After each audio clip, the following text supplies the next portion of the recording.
inna lillahi wa inna ilaihi raji'una, inna lillahi wa inna ilaihi raji'una. Kai amma Umar kin nan bai da imani ko kada.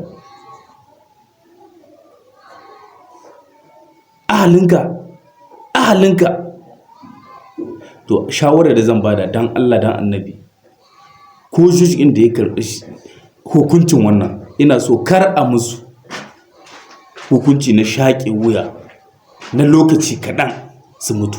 Su irin wannan mutanen bai kamata ba a musu irin wannan hukuncin. Ya kamata a samu sababbin rezina wanda da kullum za a zo a dinga yankan naman jikinsu, ana yankan naman jikinsu, suna jin raɗaɗi sosai a cikin zuciyarsu har su kai sun mutu. A dinga yanka, a kama tun daga ƙahuwa, a dawo hannu, a dawo kai, a dinga cire naman jikinsu ana tara gehi har su bar lumfashi. Wannan shine ya kamata a ce an musu hukunci mai zahi. Abin yayi yawa. Kai inna lillahi wa inna ilaihi raji'un. Yanzu dan Allah dan Annabi, shi wannan bawan Allah da aka mawa wannan kisan gille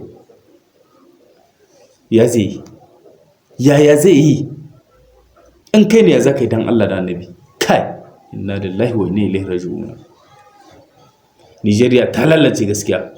Nigeria ta lalace ne. Yan Nigeria ya kamata ku dinga da kun ji motsi, makwabcin kai da ka ji motsi baka da ba, ka huta da gudu ka nemo mutane. Ba dole ba he ma'aikata sun zo, ku ma ku zama ma'aikatan kanku. Mana Allah ji kansu, Allah ramushe su.